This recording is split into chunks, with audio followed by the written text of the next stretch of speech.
So, welcome students, welcome to my channel, and today we will start with the first chapter of class 10 chemistry chemical reactions. First of all, let us see what are the syllabus that we have to conclude in this chapter.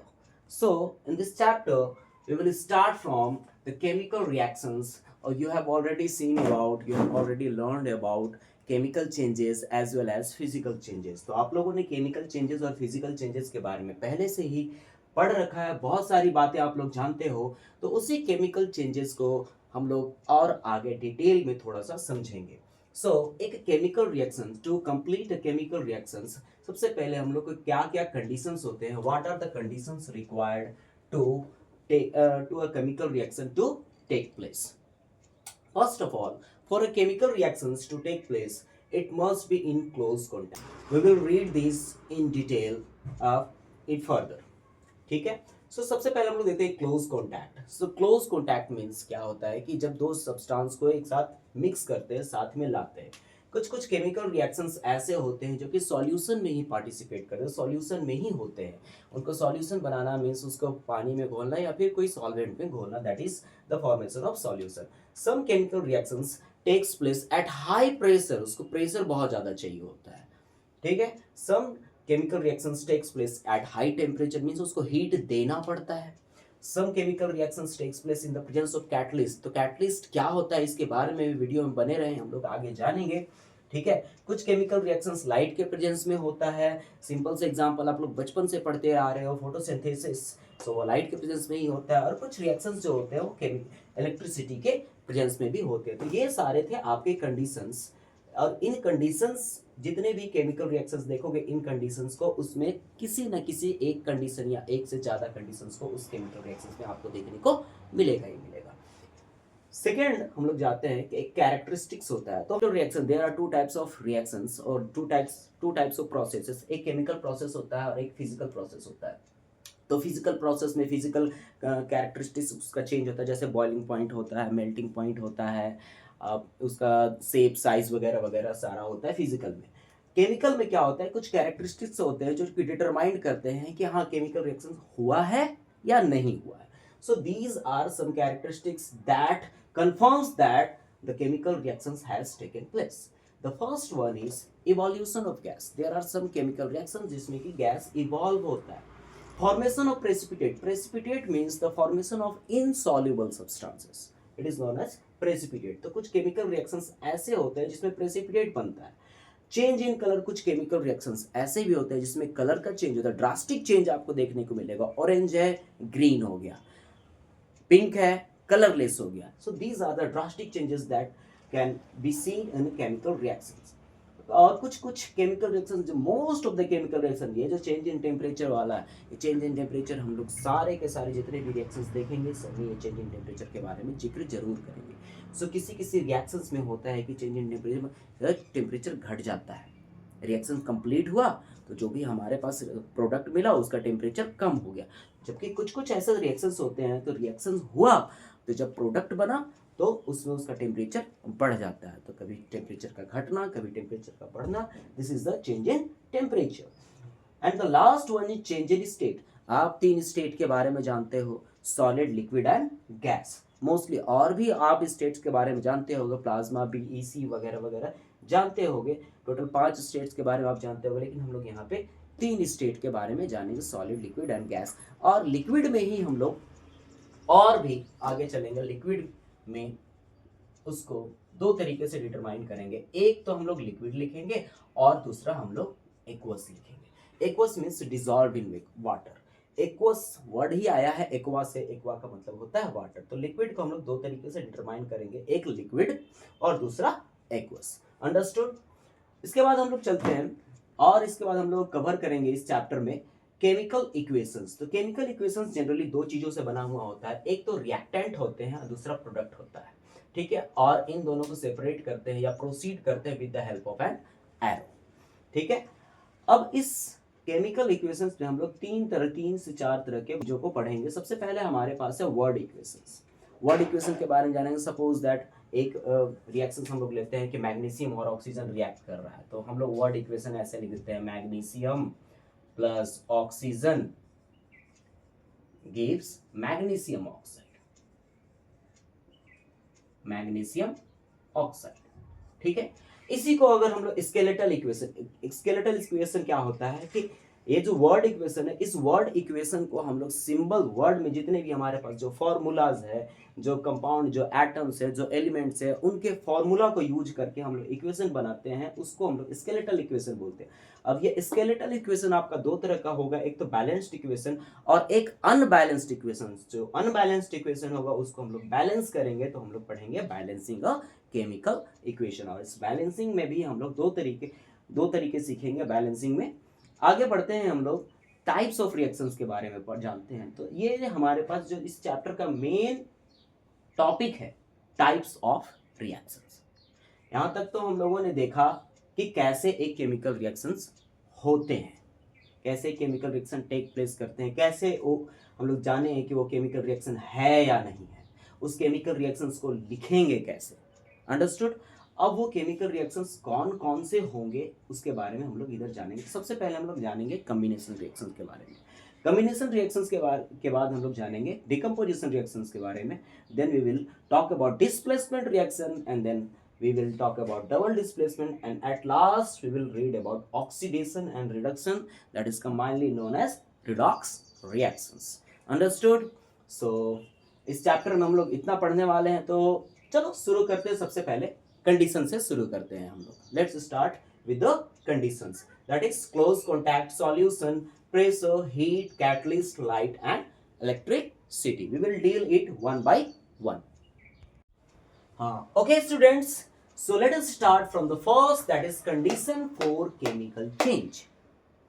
Condition for chemical change. And in condition for chemical change, first of all we will start from mixing, that is of close contact. अब इस close contact में होता क्या है, देख लो यहाँ पे, some chemical reactions happens only when they are mixed together, that is substance come in contact. इसको देखो होता क्या है.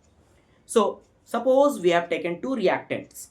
If they will come closer or they will be brought together, only then they will take participate in chemical reaction. जब तक उन लोगों को साथ में लेकर के नहीं आया जाएगा तब तक वो रिएक्शंस नहीं प्रोसीड करेंगे, रिएक्शन को प्रोसीड नहीं कर पाएंगे। फॉर एग्जांपल में हम लोग देखते हैं, सबसे first example we have CH3COH also known as acetic acid, also known as vinegar। और इसको हम लोगों ने एक्वस फॉर्म में लिया। एक्वस फॉर्म कहने का मतलब इसको हम लोगों ने पानी में डिसॉल्व करके लिया। And the second we have taken sodium hydrogen carbonate, या फिर इसको सोडियम बाइकार्बोनेट भी बोलते हो, सिंपली इसको बेकिंग सोडा के नाम से हम लोग जानते हैं।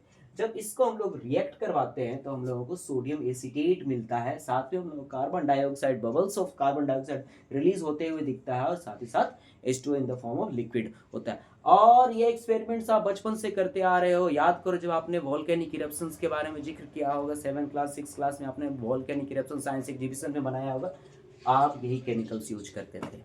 ठीक है, next examples we have hydrogen chloride, that is hydrochloric acid. इसको भी हम लोगों ने एक्वस फॉर्म में लिया, मींस डाइल्यूट कर लिया, पानी में घुला करके लिया है।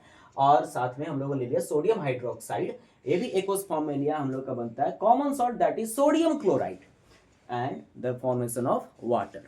ठीक है, next condition for the chemical change is solution. So some chemical reactions occurs only when chemicals are mixed as solution.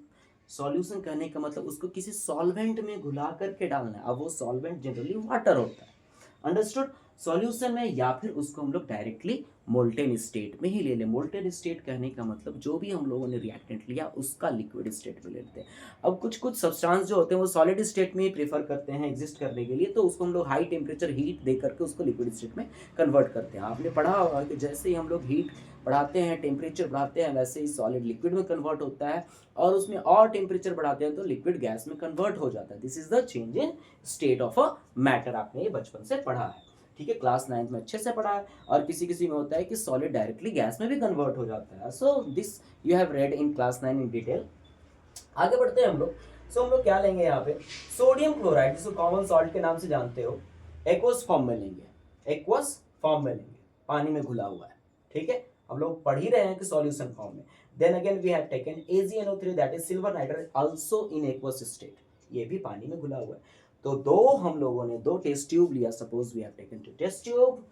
In first test tube we have added sodium chloride with water, and in second we have silver nitrate in water. When you will put together or mix together like this, दोनों mix करोगे हम लोग को sodium chloride का एक precipitate मिलेगा, solid state में मिलेगा। प्रेसिपिटेट के बारे में पढ़ेंगे हम लोग आगे। प्रेसिपिटेट सॉलिड स्टेट में ये मिलेगा, और साथ ही साथ हम लोग सोडियम नाइट्रेट हम लोगों को मिलेगा, दैट इज एक्वासेंट्रेट, वो पानी में घुला हुआ रहेगा। तो ये रिएक्शंस कभी नहीं होता, अगर इसको आप सॉलिड स्टेट में लेते तो ये रिएक्शंस होता ही नहीं। इसको हम लोग सॉल्यूशन में लिए तभी जाकर के ये रिएक्शन आगे जाकर के प्रोसीड किया। समझ में आया? आगे बढ़ते हैं हम लोग। तो आगे बढ़ते हैं कंडीशंस में ही। द थर्ड वन इज, हम लोग इसमें देखेंगे प्रेशर, टेम्परेचर और कैटलिस्ट, तीनों को एक ही साथ देख लेते हैं, ठीक है। तो there are some chemical reactions जो कि हाई प्रेशर में ही होता है, क्योंकि कुछ ऐसे केमिकल रिएक्शंस भी होते हैं जिसको हीट सप्लाई करना पड़ता है। There are some chemical reactions that take place when heat is supplied to the reactant, और वैसे कुछ केमिकल रिएक्शंस वैसे भी होते हैं जिसमें कैटलिस्ट की जरूरत होती है। अब कैटलिस्ट क्या सब्सटेंस है? Catalyst is a substance that changes the rate of reaction. Rate of reaction is speed, या तो स्पीड को घटाएगा या स्पीड को बढ़ाएगा। इसके बारे में थोड़ा सा डिटेल हम लोग आगे देखेंगे। तो कैटलिस्ट क्या करता है? एक ऐसा सब्सटेंस जो रेट ऑफ रिएक्शंस को चेंज करता है without undergoing any permanent change. Means catalyst खुद जो है वो रिएक्शन में पार्टिसिपेट नहीं करता, प्रोडक्ट में उसका कहीं भी traces, there will be no any trace of catalyst in the product, but it helps to proceed the reaction, वो रिएक्शंस को प्रोसीड करने में हेल्प करता है। Suppose in example we have taken when carbon monoxide is treated with hydrogen gas, और दोनों का दोनों गैस है। जब भी देखना कि if both the reactants are in gaseous form, तो ये जो रिएक्शंस हो रहा है, ये रिएक्शन हमेशा और हमेशा क्लोज कंटेनर में हो रहा है, because they are gases state. और अगर इस गैसेस स्टेट को आप ओपन कंटेनर में रखोगे तो स्केप कर जाएगा। सो जब भी आपको रिएक्टेंट में कोई भी गैस दिखे, क्लोज कंटेनर में रिएक्शंस हो रहा है। समझ में आया बातें? अब इस रिएक्शंस को प्रोसीड करने के लिए हम लोग को we need 300 to 350 atmospheric pressure, इतना ज़्यादा प्रेशर चाहिए होता है। जो नॉर्मल प्रेशर होता है हमारे जो सराउंडिंग में है वो 1 atm होता है, उसको 300 से 350 atm तक बढ़ा देना, वो भी क्लोज कंटेनर में ही करना है आपको, ठीक है। और टेम्परेचर उसका आपको 300 डिग्री सेल्सियस तक देना है। साथ ही साथ ये जो रिएक्शंस है वो प्रोसीड करेगा तो जिंक ऑक्साइड और क्रोमियम ऑक्साइड के प्रेजेंस में करेगा। तो ये जो जिंक ऑक्साइड है, ये जो क्रोमियम ऑक्साइड है, यहाँ पे कैटलिस्ट की तरह काम कर रहा है और आपको मिथेनॉल मिलेगा, ठीक है। You will get methanol as a product. However, if you will change the condition, the same reactant you have taken carbon monoxide and hydrogen. If you will change the condition, means if you will take another catalyst and another conditions such as temperature and pressure. So if we are keeping the temperature in the range of 150 to 500 degrees Celsius, and in place of zinc oxide and chromium oxide we have taken the catalyst as nickel, तो हम लोग यहाँ पे निकल ले लिए in place of zinc oxide और chromium oxide. और प्रेशर जो है हम लोगों का यहाँ पे 300 to 350 था, यहाँ पे 1 से 10 atm तक आप रख सकते हैं। 1 atm जनरली एटमॉस्फेरिक प्रेशर पे हो ही रहा था, क्यों हम लोग 10 atm पढ़ाने जाते हैं। 1 atm प्रेशर आपने किया तो आपको मिलेगा मीथेन, ठीक है, और साथ में वाटर H2O। तो यही आपने देखा। अब बात करते हैं यहाँ पे कैटलिस्ट के बारे में। कैटलिस्ट के बारे में थोड़ा सा और डिटेल जानते हैं तो सिंपल सा समझो। आप बच्चे घर पे देखते होंगे बहुत बच्चे आप लोग जो हॉस्टल में रहते होंगे, बहुत सारे ऐसे बच्चे भी होंगे जो घर पे रहते होंगे। जो घर पे रहते हैं अपनी माँ को देखते हो कपड़े धोते हुए, और जो हॉस्टल्स में रहते हैं उनको तो खुद से ही धोना होता है कपड़ा। तो कपड़े धोने के लिए आप क्या करते हो? यू टेक अ बकेट, ठीक है। इस बकेट में आप क्या करते हो? आप डिटर्जेंट ऐड करते हो। डिटर्जेंट ऐड करते हो और वो डिटर्जेंट किस में होता है? पानी में घुला हुआ होता है। And then you add clothes, इसके अंदर आप क्लोथ्स वगैरह डाल देते हो। और कैसा क्लोथ होता है? तो वो डर्टी क्लोथ होता है। कैसा क्लोथ होता है? डर्टी क्लोथ, डर्टी क्लोथ, ठीक है। अब बात करते हैं थोड़ी देर बाद इसको अच्छे से धोने के बाद आपको जो यहाँ से बाहर निकलता है वो बाहर निकलता है आपको एक क्लीन क्लोथ, साफ कपड़ा यहाँ पे आपको निकलता है बाहर, clean cloth. Clean cloth, dirty cloth. तो डर्टी क्लॉथ डिटर्जेंट के साथ रिएक्ट करके क्लीन क्लॉथ बन गया, लेकिन इस क्लीन क्लॉथ में या फिर इस डर्टी क्लॉथ में कहीं भी आपको बाल्टी का कोई ट्रेस नहीं दिखेगा। क्या बाल्टी यहाँ से छोटे छोटे टुकड़ों में चेंज होकर के इस क्लॉथ में जाके मिला? नहीं। क्या यह डर्टी क्लॉथ में प्रेजेंट था? नहीं। क्लीन क्लॉथ में प्रेजेंट है? नहीं। तो ये बाल्टी यहाँ पे एज कैटलिस्ट काम किया, ये रिएक्शंस को स्पीड अप करने में हेल्प किया। यहीं पर आप पानी ऐसे ही डाल देते, डिटर्जेंट ऐसे ही डाल देते और वहाँ पे अच्छे से कपड़े धोते, तो आपका इतना साफ नहीं होता जितना पे यहाँ पे हुआ है।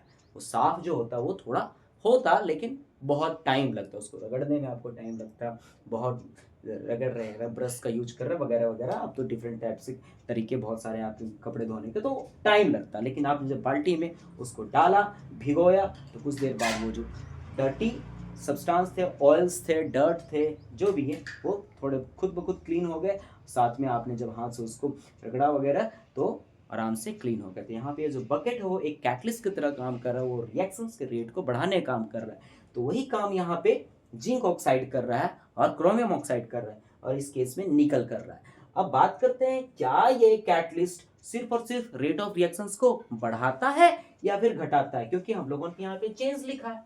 तो चलो जानते हैं कैटलिस्ट के बारे में थोड़ा सा और। तो ये कैटलिस्ट आपका दो पार्ट में डिवाइडेड है, एक पॉजिटिव कैटलिस्ट और एक नेगेटिव कैटलिस्ट। नेगेटिव कैटलिस्ट को हम लोग इनहिबिटर्स भी बोलते हैं। इसके बारे में थोड़ा सा जनरल लाइफ में भी क्या होता है मैं आपको बताऊंगा। तो पॉजिटिव कैटलिस्ट क्या होता है? एक ऐसा केमिकल जो कि रिएक्शंस का रेट को इंक्रीज करता है। हम लोगों ने अभी अभी एग्जांपल्स देखा, और एग्जांपल के बारे में बात करते हैं तो पोटासियम क्लोरेट को अगर मैंगनीज ऑक्साइड के प्रेजेंस में ट्रीट करवाओगे तो आपका ये पोटासियम क्लोराइड और साथ ही साथ में ऑक्सीजन आपको देगा। वहीं पर अगर हाइड्रोजन पर ऑक्साइड को मैंगनीज ऑक्साइड के प्रेजेंस में ही ट्रीट करवाओगे तो ये वाटर और ऑक्सीजन आपको प्रोवाइड करेगा। मजे की बात ये है कि हाइड्रोजन पर ऑक्साइड को अगर ऐसे भी आप छोड़ दो, ऐसे भी आप छोड़ दो, तो धीरे धीरे ये वाटर और ऑक्सीजन में कन्वर्ट होते जाता है। मैंगनीज ऑक्साइड के प्रेजेंस में वो स्पीड हो जाता है, जबकि हम लोगों ने देखा कि वो धीरे धीरे हो रहा है कन्वर्ट वाटर और ऑक्सीजन। तो हम लोग को रोक के रखना है, हम लोग क्या करते हैं, फॉस्फोरिक एसिड डाल देते हैं वहाँ पे। तो फॉस्फोरिक एसिड में जो कंटेन करते हैं तो ये क्या होता है, आपका रिएक्शन स्लो हो जाता है। रिएक्शन होता है लेकिन वो स्लो डाउन हो जाता है। ठीक है। सिमिलरली जैसे आप लोगों ने सुना होगा कि सोडियम को हम लोग रखते हैं केरोसिन में। तो केरोसिन में क्यों रखते हैं? क्योंकि सोडियम जो है ऑक्सीजन के साथ रिएक्ट करके तुरंत ही आपका सोडियम हाइड्रोक्साइड वगैरह बनाता है और हाइड्रोजन गैस रिलीज करता है, और वो हाइड्रोजन यहाँ पर टेम्परेचर इतना बढ़ जाता है कि वो हाइड्रोजन गैस आपका जल सकता है। अंडरस्टूड? सो उसको बचाने के लिए हम लोग क्या करते हैं, ये नेगेटिव कैटलिस्ट का यूज करते हैं, क्योंकि बहुत सारे ऐसे रिएक्शंस हो रहे हैं जिनको हम लोग को होने नहीं देना है। कोरोजन ऑफ आयरन के बारे में आप लोग पढ़ते हैं, आयरन रस्ट हो जाता है आपका, तो आयरन को रस्टिंग से बचाने के लिए आप क्या कर रहे हो, पेंटिंग कर रहे हो, गैल्वेनाइजेशन कर रहे हो, ऑयलिंग कर रहे हो। तो ये सब क्या है, नेगेटिव कैटलिस्ट है। वो रिएक्शंस को प्रोसीड नहीं होने दे रहा है या फिर रिएक्शंस के रेट को घटा दे रहा है। यही काम है आपका नेगेटिव कैटलिस्ट का। पॉजिटिव कैटलिस्ट का काम क्या है, जो रिएक्शंस हो रहा है ठीक है वो हो रहा है, लेकिन हमको और जल्दी करना है, इंक्रीज तुरंत बढ़ा देना है, स्पीड अप करना है, तो हम लोग पॉजिटिव कैटलिस्ट का यूज करते हैं। This is all about catalyst. चलो हम लोग आगे बढ़ते हैं, आगे और दो बचे हुए हैं, उसको भी हम लोग कवर कर लेते हैं। हमारा अगला कंडीशन जो है वो इलेक्ट्रिसिटी है। Some chemical reactions that take place in the presence of electricity, और इस टाइप के रिएक्शंस को हम लोग इलेक्ट्रोलाइसिस भी बोलते हैं। तो कुछ कुछ ऐसे रिएक्शंस होते हैं जो कि इलेक्ट्रिसिटी के प्रेजेंस में ही होंगे। फॉर एग्जांपल, पानी को हम लोगों ने पढ़ा है, बचपन से पढ़ते आ रहा है कि जब आप हाइड्रोजन को जलाते हो, मतलब ऑक्सीजन के साथ रिएक्ट करते हो, तो बनता है water. The formation of H2O takes place. ठीक है। क्या हम लोग इसको रिवर्स कर सकते हैं? क्या पानी से हाइड्रोजन और ऑक्सीजन बना सकते हैं? The answer is yes. तो पानी से हाइड्रोजन और ऑक्सीजन हम लोग बना सकते हैं। पानी को क्या करेंगे, इलेक्ट्रोलिसिस करवा देंगे। अब बात यहाँ पे, वहां पे भी हम लोग एक कैटलिस्ट यूज करेंगे। कुछ कुछ इलेक्ट्रोलाइट आप यूज कर सकते हो। इलेक्ट्रोलाइट कहने का मतलब होता है वैसे सॉल्यूशन जो कि इलेक्ट्रिसिटी को कंडक्ट करने में हेल्प करे। तो इलेक्ट्रोलाइट के तौर पे हम लोगों ने यहाँ पे सल्फ्यूरिक एसिड लिया, तो हम लोगों को हाइड्रोजन और ऑक्सीजन गैस मिला। इसको डिटेल में हम लोग पढ़ेंगे फर्दर। आगे बात करते हैं, some reactions can take place in the presence of light. जो आपको फोटोसिंथेसिस के बारे में तो आप लोगों ने जाना ही, बचपन से जाना है। एक और मैं आपके लिए रिएक्शंस लिख देता हूँ। सिल्वर क्लोराइड को जब आप लाइट में रखोगे आपको प्योर सिल्वर मिल जाएगा और क्लोरीन गैस वहां से एस्केप कर जाएगा। So this reaction takes place in the presence of light only. ठीक है, तो आप इसका स्क्रीनशॉट ले लो, और जो भी मैं आप अभी तक पढ़ाया हूँ सारे के सारे आप नोट्स भी बनाते रहो। जब नोट्स बनाओगे तभी आपका कंसेप्ट क्लियर होगा। साथ जब मैं पढ़ा रहा हूँ तो साथ में आप लिखते जाओ, तभी आपका कंसेप्ट क्लियर होगा। वैसे पढ़ लिए देख लिए वीडियो तो ऐसे में कंसेप्ट आपका क्लियर तो होगा, लेकिन आप उसको रिवाइज नहीं कर पाओगे। लिखना भी सीखो। ठीक है, तो आज के इस वीडियो में हम लोग इतना ही देखते हैं। नेक्स्ट हम लोग अगले वीडियो में देखेंगे केमिकल रिएक्शंस के बारे में, कुछ कुछ कैरेक्टरिस्टिक्स जो होता है उसके बारे में हम लोग सीखेंगे, देखेंगे। Thank you, that's all, thank you. तो लाइक करें, सब्सक्राइब करें, शेयर करें। धन्यवाद।